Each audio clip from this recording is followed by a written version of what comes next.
Hello, everybody. How you doing? Welcome to Mickey in the Middle, the quintessential show for Middle Americans, where all Middle Americans are welcome. It doesn't matter where you've been. It doesn't matter where you're going. It just matters that you're here with me right now tonight. We are under a tornado warning, and that is the most severe. However, I monitor the situation on a regular basis, and just want to let you know that I am the blue dot and see that so I'm the blue dot and the red dot is coming or just passed us, so we're now in the yellow. But I've been hiding in a closet. Just want to let everybody know. So I just came out of the closet. I hope everybody's cool with that. So welcome to the big show. We're going to be bringing Nicole in here in just a second. But what I wanted to do is I wanted to just say hello to Don and hi, Kim Barry. Oh, I'm telling you, Kim, I just, as soon as I was having a meeting for the Property Owners Association and the sirens went off, I looked at my phone and I went, we got to go. We all got to get in a safe place. And this building is not the safe place. So we all went home. So thank you very much for your concern. For everybody that's watching, we are good here. Please pray for the people that are in Tonyville, Jacksonville, Little Rock Air Force Base, and Gravel Ridge. I think that they got thumped. We won't know until the damage report comes out, but I'm just thinking that they got absolutely thumped. So pray for the people of Central Arkansas. We had very significant winds here. We had some hail, but we did not get the worst of it. We were just ready to go. So, hey, congratulations to Don for winning the gold medal on the Mickey in the Middle Comments Olympics. Congratulations, Don. Congratulations on the gold medal. Kim Barry, you won silver. That is awesome. Congratulations to you. And Carolyn Greg's Ledger bringing in home the bronze. Just want to say that is awesome. Susie, you just fell off the podium right there. So you were, we got you in fourth. So, all right. So what do I want to talk about tonight? I want to talk about the most disturbing video that I have seen in 59 years. Now, I know I look like an old man right now. I've been alive for a little while. So, but I want to talk about this. So last night I stayed up late and I watched a movie called The Social Dilemma. If you have not seen the movie, The Social Dilemma, I need you to write it down right now. I watched it on Netflix. I don't know where else it is, but I watched it on Netflix last night. And I wish that I would have watched that movie as soon as it came out, because it has a significant impact on us right now, today. This is one of the most disturbing videos that I've ever seen, because unbeknownst to all of us and unbeknownst to the people that are in the social media circles and unbeknownst to 7 billion people on the planet, and through good intentions, bad things happen. This is what you call second and third and fourth order effects. We had no idea what social media and what the advancement on the internet would do to all of us. And here is what I know about the movie The Social Dilemma. Somebody was in the industry of social media. They were very, very high up and they were making a lot of money. And then one day they questioned how the industry was making money and what their objectives and aim were. Now, you got to remember, back in 1990, let's say, the internet was relatively new. And so through, like when Kim and I got out of school and when Susie got out of school, there was a new thing called the internet that was spreading throughout the globe. And then so that was in the 80s. And in the 90s, the tech boom kind of hit and everybody started getting on board. Congress passed something called the Federal Communications Decency Act. And that was like, hey, you can't cuss on TV and everything has to have a rating, and you're not allowed to do this, and you're not allowed to do that, and you're not allowed to do that, and you can't you can limit free speech, and the Supreme Court threw it all out. The Supreme Court basically threw out the Federal Communications Decency Act. The Supreme Court basically threw it out. But here's what they didn't do.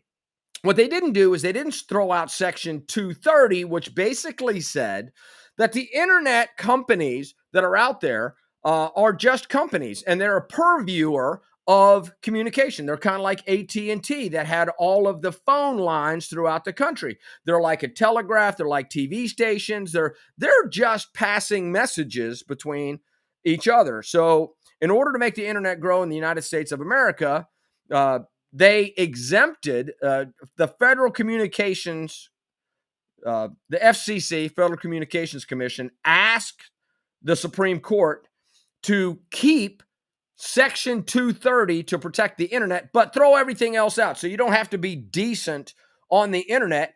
You just have to be able to say, hey, look here. Later, social media companies then said, hey, man, that is absolutely awesome. Thank you very much. We appreciate this great power. They did two things in 230. Number one, they said that whoever was publishing something on the internet, the people that were transmitting it had absolutely no culpability in whether the language was good, bad, or indifferent. You can shoot porn across the internet. You can do hate speech. You can do all kinds of stuff on the internet and not hold the companies that own the internet, all of the lines, all of the servers, all of the interactive programming. No, they're not being held accountable for anything. And then everybody went, well, that's irresponsible. That's irresponsible. You shouldn't do that. But they left another thing in there that said, you are allowed to regulate yourself.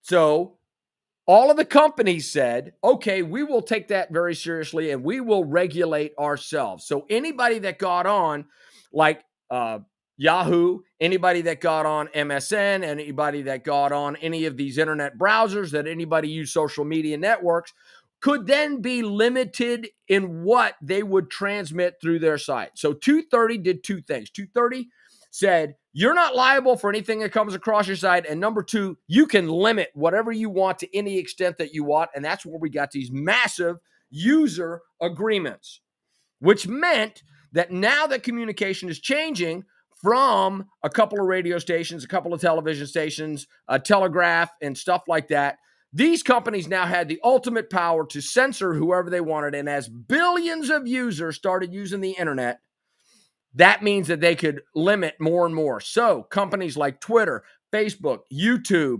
Amazon, all of these companies that have these huge servers can limit whoever uses it. And then somebody goes, hey, well, that's just a company being responsible. But the second thing that they did is they hired a bunch of psychologists to get you hooked on staying on their sites. Facebook, Twitter, Parler, because YouTube, the longer you stay on the site, the more money that they make and the more information that they can feed you.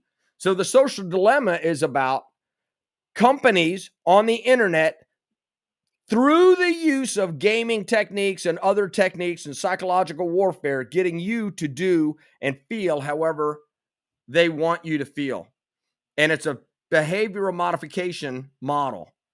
So what I want to do is I want to bring in the one and only, my beautiful niece, the yin to my yang, the young person, the different generation. I want to know what this beautiful person down in Mississippi thinks. Ladies and gentlemen, here is Nickey in the middle. Say hi, Nicole. Hey, guys. How you doing? I'm good. I'm good. That is I'm glad awesome. you made it through the storm good.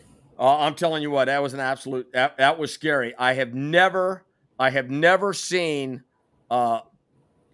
I've never seen a tornado structure like that in all of the years I've been. I was in the military for 30 years. I was an aircrew person. We studied weather, not in depth, not weather people, right? But I saw a lot of things, and people had to decide, hey, are we going to fly in this? Are we going to fly through this? Are we going to fly around it, over it, under it? What are we going to do? And most of the time when it looked like that, we were like, we're going to stay as far away from that as we possibly can. So, I called all my neighbors. I got in my safe place. I got a bunch of jackets over me so I could just pull them down. And yeah, it was scary. So anyway, I'm good. How things in Sippy? We had a storm this morning. We're waiting for Wednesday. We're going to get what you had. So all right. Well, we'll send it right over. Thank you. Okay, so let's talk about the social dilemma real quick. So, Yeah. so Kim Berry said, "Really, I probably told Kim some stuff that she did not know, because Section 230 of the FCC basically says that these companies have no liability, and then the second part of it says that they can now restrict whoever they want to. That is federal law, by the way, and enforced by the Federal Communications. So that is, and here's an interesting fact: this is how Pornhub became one of the largest internet purveyors on the internet, because they were like, we cannot be held responsible for any content that anybody puts on the internet. Did you know that? It's like Shaggy. It wasn't me. Like That's exactly what it is. Hey, this isn't me. So Pornhub literally is either the fourth or the fifth largest internet company in the United States of America, if you didn't know that. So I didn't, I but thank I you. didn't know that until I did the research on it. But so it did two things. Right? Number one, it proves that the companies will not be held liable for the content that they put on their website or the content that anybody else puts on their website. So this whole freedom of speech thing, to me, it flies right out of the window when Facebook and Pinterest, or anybody else that's putting anything on the internet like Twitter, Snapchat, Instagram, all of those companies, YouTube, when they say we are protecting you and that we're going to limit your free speech, that's a bunch of hogwash. Because if the porn site can become the fifth largest internet site in the United States of America, that means that they are pushing they are pushing an agenda. What do you think of that? Absolutely. Well, I took a couple notes while you were talking, and it was like no culpability. Like there's no retribution for what they do. Right. They're making tons of money, and it was funny because this is the first time I've been on Restream. Right? Was last Thursday. Yeah. So scrolling through Facebook, guess what ads I'm starting to get? No. Yes. You're getting So restreaming stuff. yes. Yeah, So there's a whole bunch of sites out there you probably never saw before. right. So they're taking advantage of what you're doing with this data that they're collecting, and then directing it straight at you. Right. And unfortunately, the social dilemma is, like you said, we don't read what they're telling us, we don't research it. So unfortunately, there's no accountability. I'm waiting on a phone from Verizon and UPS that was supposed to be delivered on the 29th of last month. And UPS basically said, well, you need to file a claim. And I said, well, no, you need to. Where's my phone? And they said, well, it'll be another 8 days Do you have your before phone you yet? have an update. No, I don't Yeah. have my phone yet. But Okay. there's no retribution. Like there's nothing that they will have to go through, Mm-mm. even though They I don't have, have my phone. yeah, they have nothing. They have nothing. Right. Here's Right. the scarier part. We have given them permission to track where we are, what we say, what we see, how we spend money, who are our friends, how are we linked, how do they know us, who is our family members, are we suicidal, are we happy, are we looking for love, are we not looking for love? They know everything. How do you feel about somebody having the ability to go into Nicole's file and know everything about? They probably have naked pictures of you, girl. I'm sure they do. And here's what the deal is. That's terrible. And listen to me. I'm going to tell you, if you ever sent a naked picture of yourself, They do. I'm not going to. Yeah, you just said they have naked pictures of you. Well, good for you. Is my mother on this? I got sorry, mom, dad, my bad. Yeah, that is funny. So anyway, Kim Berry says hi, Nickey, and then so does Susie. And all right, so here's what we're trying to work through. And then Kim says, yeah, they do. So Nicole cannot chat. We're trying to work on that. We're working our way through Restream. All right. So now that they have everything, oh, there you go. Hey, there you go. Now that they have Kim, here's the deal: is I know how all the popular kids. All right, so Kim was one of the popular kids in high school. That's a true story. Very smart, very active. She's been absolutely fabulous. So, but one of the things is that you would never give that much information to anybody. You would not give that amount of information to your spouse. Let's say that you wanted to go to a counselor and you wanted to go talk to somebody about marriage counseling. They can track you going to a marriage counselor if you want to ask questions, and then they can start sending you marriage counseling advertisement. And guess what? They can also send that to your friends. So if you are married and you say, I want to go to this, they can start sending your friends marriage counseling things so that when you discuss it with them, even if it's not on that, they will go, oh, yeah, hey, Mickey, have you ever thought about marriage counseling? If you're looking at cars, they can do that too. But here is the crux. So we only have 12 minutes to talk about the rest of this, and this is what I want to talk about. They can emotionally manipulate you to stay on their site by playing different games, by pulling this, pushing that, doing psychological warfare on you, and then getting you to go down what they call rabbit holes so that you can stay in the rabbit hole and stay on your site forever. Hence TikTok. Oh my God. Oh, girlfriend, I'm telling you what, I'm addicted to TikTok. And I don't even have TikTok. TikTok is going into Facebook and Instagram. So I get on the reels, and the next thing I know, I'm sitting there going, ha, look at that dance. Ah, look at that fail. Look at that. Look at that fish. There's a lot of fishing people out there. Lately, I've been getting nothing but women that play guitars. I looked at Sophie, I don't even know what her name is, right? So I watched her play guitar. She's an incredible guitarist, right? But now they keep flooding me with like 10 different lady guitarists. Now I've got men guitarists and I got lady guitarists. But the thing is that I just wanted to see Sophie. And now I've got a stream of women playing guitar. I just wanted to see James Taylor. I just wanted to see James Taylor play guitar. Now I got all of these people with long ass scraggly fingernails popping up playing these 30-second tunes. And I'm like, right? So what do you get hit with? Or can you tell us? Well, and yesterday when Mom and I were on the way home, we talked about this. I posted that video of the little chick with the dog and some dad jokes, and I said, well, this will help my algorithm, right? Because it will say, well, she likes animals and then she likes dad jokes instead of guy gets beat down with baseball bat at bar. Because if you watch one of them, it starts to load you with what they want you to see to keep you interacting with the site. I know. That's why this was the most disturbing movie that I've ever seen. Well, I mean, I've got a follow-up. Literally. You know how this really got started? No. Cell phones. Yeah. Because think about it. If you were on a desktop with dial-up, they wouldn't be able to track where you are. You wouldn't have the notifications of, I'm at Bop's getting ice cream. Yeah. You know, those type things get loaded into a system. And then they go, well, Nicole likes Bop's and she goes there twice a week. Right. Woo-hoo! But if I'm on desktop, then they don't know where I am. Right. So here's what the thing is.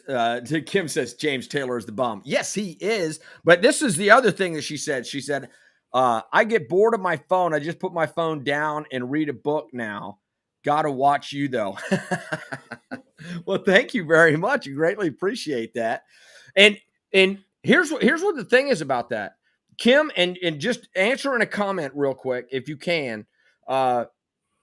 Did you have to make a mental choice about that? Did you have to go in and say, look here, I'm not going to do this anymore? Or did you just go, I'm bored with the content that they're showing me because you are not a teenager anymore, and you know the things that you like, and you know the value of reading books, and you have other things to do because you realize that social relationships in the face-to-face are more important than, I would just like to know, was it just boredom or did you realize that they were trying to manipulate you? Because here's what the thing is. Mark my words, I'm going to say it right now. I saw a video a couple of years ago about a guy that said, no matter what you do, the Democrats are going to win in 2020. And the person that was interviewing said, well, how do you know that? He goes, because I study this stuff and they're better at online manipulation. He goes, they can get you down a rabbit hole and they can have you hating Trump. They can have you thinking that he was a criminal. They can make you think that he was raping women and children, that he was in bed with Russian hookers that were peeing on him. He literally said the Democrats are so good at this that they're going to win. They're going to move the needle 8 to 10 points, and I'll be damned. They did it. They did it. Joe Biden, if you know Joe Biden, and here's what the deal is, they didn't cheat. Kim Berry says, I made a choice. So Kim says, I made a choice. She actively, and here's why I think that we as older people are less susceptible to that social media manipulation, although I get sucked in all the time. I did yesterday for like 4 hours on the run. Who doesn't love kittens? Who doesn't love puppies? Who doesn't love hunting videos? Who doesn't love tracking? Man, I went through a phase where I went and I was looking at animals that were hunting. I got cheetahs, lions, tigers, bears, alligators, crocodiles. Oh my, I'm telling you what, it was insanity. And I don't, so I used to be, I'm still political, right? But I'm trying to be as neutral as I possibly can.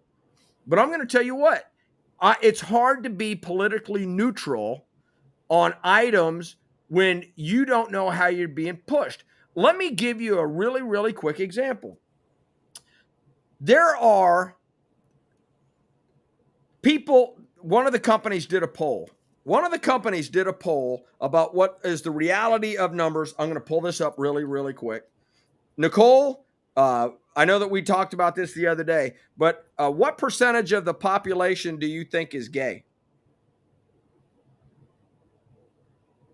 What number do you think of the population is actually gay?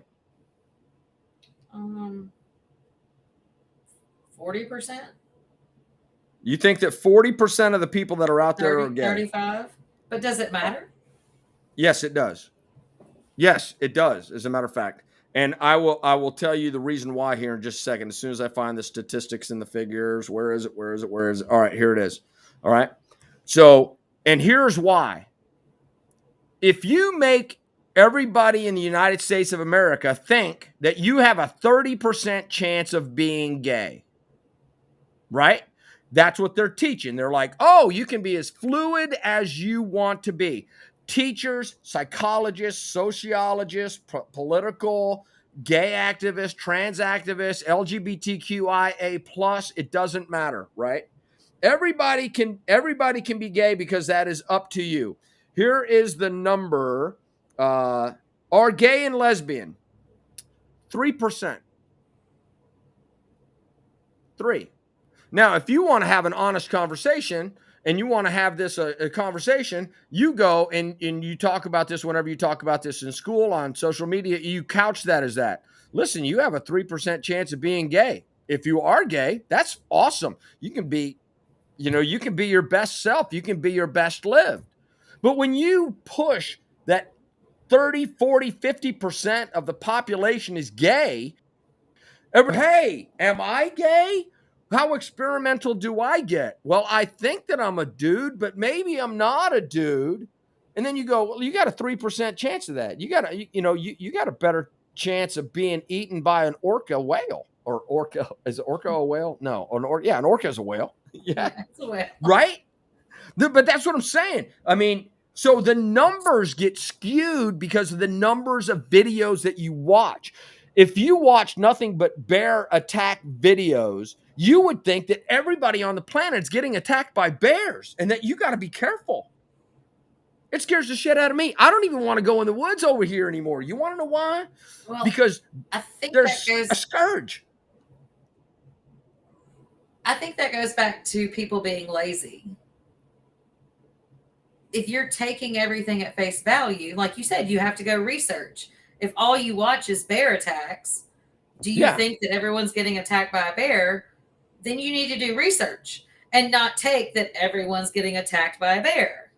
That's a good point. Because I really think that it's incumbent upon us. Now, I got a question for you, and this is reality. You're younger than me by a couple of years, 20 years, right? Do you think that you are more prone to do research than people that are younger than you? How much research do you think a kid in high school or college does? Enough to get by. Yeah. Enough to find But out I whether. was the same. I was Yeah. the same. But Yeah. like you said, we had MySpace, right? Yes. Right? We had MySpace. Yeah. And you didn't have that, but as it's progressing, they're getting less likely to do their own thinking Yeah. with research. So, because by they the can way, Google something. yeah. Oh, by the way, Jackie. Hey, Jackie, how you doing? Jackie says your Uncle Patrick is banned for 30 days for commenting on a meme. He's like, F U, F B. Jackie says she thought that 35% were gay. 3%. 3, right? So this whole fluid thing, right? And that's just like bear attacks and by everything else. And this was done by UYOUGOV America. And it has everything on here. It's like, what is a household income over $1 million? How many people are vegan? How many people are in the military? First generation immigrants, Catholic, own a gun, PAF passports, or Democrat, are obese, and things like that. So, I mean, they ask just general questions of everything. Also, that number has been backed up. I've known that number for a really, really long time. It's like the number of people that consider themselves black in the United States of America. That number happens to be between 13 and 14%, right? You go look at Hollywood and you see what they're pushing across the board, and every TV show now has this inner racial dynamic, which I think is absolutely brilliant because we need more of that and we need to promote that. And we're not saying that anybody being their genuine self, but we have to deal with real numbers. And sometimes it's going to take research, don't you think? Absolutely. And then Jeff says, Trump is the master of media manipulation. Yes, Jeff. Hey, Jeff, how you doing? I agree that Trump is the master of media manipulation. That's the point of this entire show, is that you are being manipulated by somebody. So that like he got chastised for it.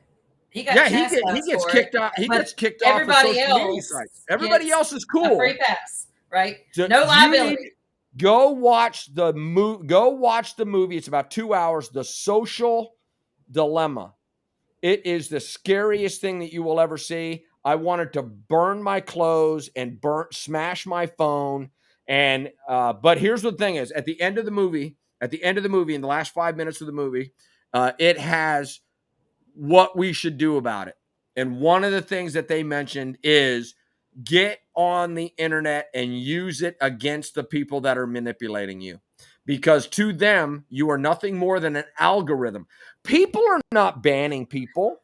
People are identifying people to be banned. Fact checkers are just a bullshit way of saying, hey, look here, we don't like this. Who's talking about it? And then an algorithm grabs that information and says, look at all these posts personally. So they can pick whatever they want, and they are manipulating children. You need to watch the movie. It is scary. They are manipulating you. They're manipulating me. They're manipulating all of us. And then Nate Lakin says, never go full Brandon. That is right. Hey, Nate, how you doing? So, oh, by the way, that dude does yoga. Like he puts his hands on the floor, and then he'll like he'll do a handstand, and then like he'll bring his feet up over his head and just stand. He's a brute. Nate's a brute, man. And then Mark Hey, Calcaterra. Hey, Mark. Danny. Kids today who want to be told kids today want to be told what they believe, in my humble opinion. So all children crave a direction. That's what makes leaders. That's what makes followers. That makes what people brave. That makes people fearless. That makes people conform. People want to be told direction. And we tell them that men are not masculine. We tell our children that masculinity is bad, masculinity is toxic. Here's what the deal is. Some men are toxic. Masculinity in itself is not toxic. But we would rather we've got a whole bunch of young people that are out there that are believing that women should be doing and believing the same thing as men. That's what they believe. They shun people that want to have babies. They shun people that want to stay home. They shun people that want to have babies and careers. They're telling all men that they're fluid and they can become women. They're telling everybody. And when you go down a rabbit hole, that's it. You get in and you just get pumped full of this stuff. And listen, I don't care when somebody is our age, right? If they try to manipulate me, I got a pretty hard head. But when you're talking to an 8-year-old, they have a really, really soft head. 15-year-old, 16-year-old. I mean, I saw a meme yesterday that said, "Thank you, parents, for not allowing to choose my gender while I was still eating crayons, boogers, and dog food." that exactly. And here's all right. And then Nate says everyone needs yoga in their life. And then he said this. Said, watched an amazing Steve Crowder show today. The topic was biological males should not compete with women at the university in Texas. Here's the thing is I believe in that. And we've talked about it before on this show. I will continue to talk about this. But tonight we're talking about social media. I'm going to pull it really back in. And here's what I equate it to. If somebody saw Mike Tyson get a face tattoo and an 8-year-old says, wow, I would really like to get a face tattoo and be just like Mike Tyson. If they showed every single culture in the world with face tattoos on that kid's 8-year-old timeline, that's manipulating him. And his parents say, no, you can't get that. But he goes to school and he goes, I would like to get a face tattoo. And the people at school go, that would be a good idea. Don't tell your parents. We're going to help you get a face tattoo. That's like them telling, hey, look here, we're not going to tell your parents that you want an abortion. Hey, we're not going to tell your parents that you want to get on the pill. Hey, we're not going to tell your parents that you want to be transgender. Hey, we're not going to tell you. What do you not tell? Your job as a school system is to not manipulate the kids based on your beliefs. And social media should not be manipulating our children based on their beliefs either. And with that, we got to go. I hope everybody enjoyed the show. And do me a favor, like, share, hit the notification bell. Remember, 9 o'clock Central, Mickey in the middle, and Nickey right in the middle. 9 p.m. Central right here, wherever I am, right there, wherever you are. We really appreciate you coming on, making the content. We really hope that you're enjoying the show. We're trying to make the content a little bit better. Nicole is very wise. And I would say she's pretty, but I'm not allowed to say that because she could take that as a sexist remark from her uncle. So I'm just saying, I would tell you you're pretty, but it's socially unacceptable. Can't do that. So you guys have a great one. We will talk to you later. And I think that I think I'm supposed to do a graphic. So without further ado, good night. I got to tell small one good night. Good night, small one. I love you. You guys all be good. Take care. Bye. See ya.